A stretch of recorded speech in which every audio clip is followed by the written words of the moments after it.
So thank you to Bryce in our community for this question. His question was around, how careful do I have to be about conveying this to other people if I'm going to be dating somebody, if, I'm drinking out of the same cup as my cousin. So let's jump in here. But first, for those of you who are new to the group, welcome to the group. And for those of you who don't know me well, my name is Dr. Evan Hirsch, and I'm a functional medicine specialist, and I help people resolve their chronic fatigue. That is my mission in life, and I'm on a mission to help 100,000 people resolve their chronic fatigue. So let's talk about this question here. So first, let's talk about the transmission of Lyme and its co-infections. So Lyme and its co-infections are they're stealth organisms, and you can get them in a number of ways. So you can get them from kissing, from sexual activity. You can get them from transmission from mother to child. So if it's in the mother, it can get transmitted through the placenta into the child. And then it can be transmitted from anything that takes a blood meal. So we're talking about mosquitoes or chiggers or ticks or sandflies, biting flies, blood donation, or receiving a blood donation. So there are, and then animals, being licked in the face by an animal, whether it's a cat or a dog, is a very common way for people to get Bartonella. There's an incredibly high percentage of veterinarians who have Bartonella and some of these infections because of their exposure to animals. So that being said, and I've been asked this question before, how common is it? I think it's pretty ubiquitous. And I think that probably 90% or upwards of 90, maybe 98% of all of us have a lot of these infections. So sometimes you get a big inoculation because you get bit by a tick and you get a whole bunch of it. But most of the time we have these infections. It's raining outside. I don't know if you guys can hear it. It's quite beautiful. But most of the time, we have these infections, and they are kept in balance by our immune systems. Okay, let me repeat that. So most of the time, we have these infections, and it's kept in balance by our immune systems. And then it's only when we get a stressful event that causes the immune system to become dysfunctional that all of a sudden these infections become opportunistic and they start to cause symptoms. So we're talking about the usual suspects here. So heavy metals, chemicals, molds, infections, allergies or food allergies, emotions, trauma, and EMFs, electromagnetic frequencies. So maybe you go on a paleo diet or you go on a fish-based diet and you start eating tuna and swordfish like crazy and your mercury levels go through the roof. And then all of a sudden you start to get weird Lyme-type symptoms and you start to get Lyme. Or you live in a place that has mold. You just moved into a new place, and then all of a sudden you start to get Lyme symptoms because in that new place you're being exposed to mold. Or you just you started working at a new location that has a whole bunch of fragrance, or has mold in that new location, or a neighbor moves in that starts spraying pesticides and loves Roundup.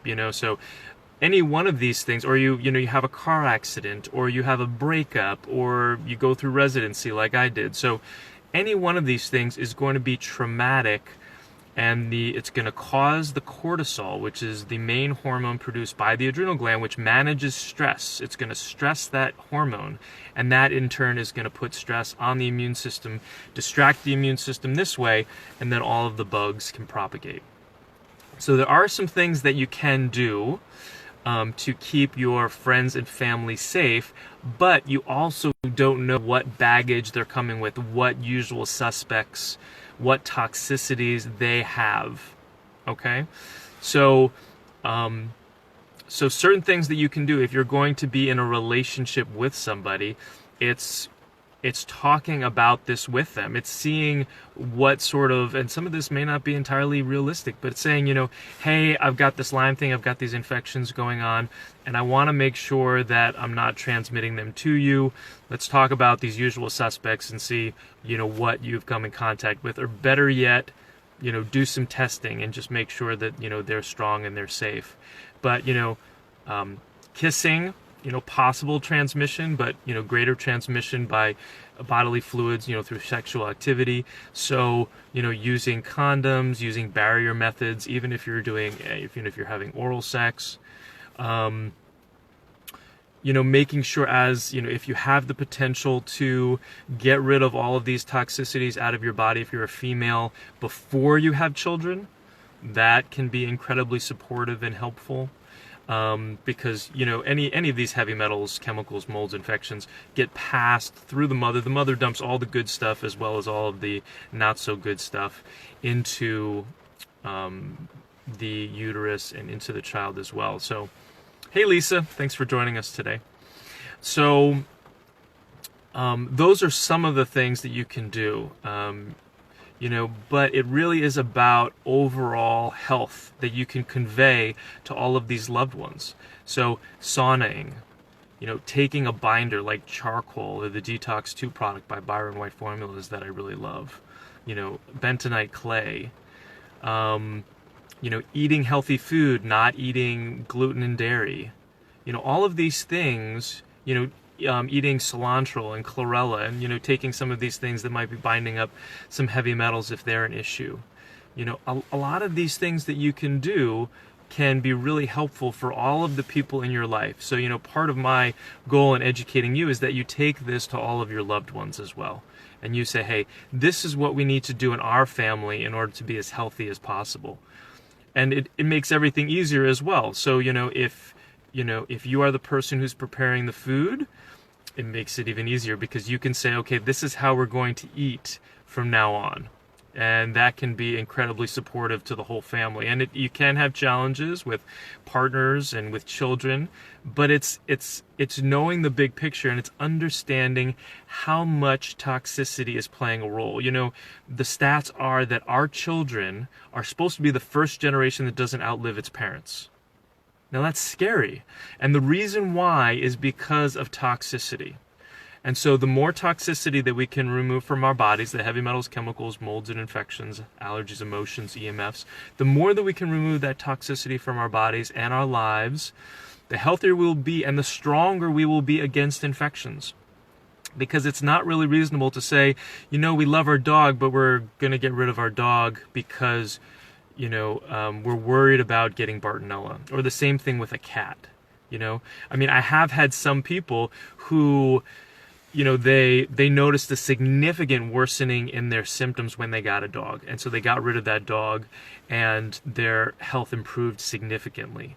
So you have to decide. If it's clear cut like that, yes, but sometimes it's not. I have a cat. I call her my Bartonella baby because I'm sure she's exposing us to it. But we've had this cat for a number of years. It's going to be really hard for us to get rid of this cat. So I understand it. But you have to remove all of the potential exposures that you can. If you are sick, going with an animal, or going with a cat or dog, even though you're going to be getting that love from them, may not be the best idea. So you have to weigh these things, and I can't make these judgments for you, but they are things that I want you to consider. I don't want you to sacrifice love. If you're dating somebody, if you're in a relationship, love and happiness and fulfillment and all those things are so incredibly important as well. And there's going to be a lot of that's going to balance out your immune system and support your immune system and allow you to get rid of the infections. So I don't want you to avoid love for the sake of taking care of your infections. Does that make sense? But I do want you to go in with eyes wide open, and I want you to discuss these things with your partners and say, there is a risk, and I'm in this place with my health. And I want to make sure that you don't get in that place as well. So let's use condoms, or let's use some of these other things. And sometimes the partners, they don't have an issue. A lot of this stuff, unfortunately, also happens more to women, where women are more affected when it comes to mold and to the infections too. And sometimes men aren't affected, or maybe they don't say they're affected. And sometimes we also think that, that it's just age, that we're getting older, and that's just a bunch of bollocks. I had a 68-year-old tell me the other day that, he felt better than he did when he was 30. and it's because he wasn't as healthy at 30 as he was at 68. So, if you're getting achy joints or if you're getting fatigue, like, these aren't signs of getting older. These are signs that there's something wrong. Your body is telling you that there is something wrong and that you have to do something about it. So, I'm getting a little bit off track here, but I'm trying to help you understand the relationship that having these infections can have on the people around you and things that you can do to mitigate it. And just coming back to, it's all about overall health. It's all about decreasing overall toxicity. And the healthier that you can make your whole family unit, the healthier they will be, the healthier you will be, and the less concerned you need to be about conveying these infections to the people that you love. So I hope this was helpful for you. Please leave comments and questions in the comment section, and we can have more conversations about it. I really love to see the conversations that we're having in the Facebook group. If you like this, please give it a thumbs up. Share it with people if you think it might be helpful, and have a wonderful day as always. Thanks for watching.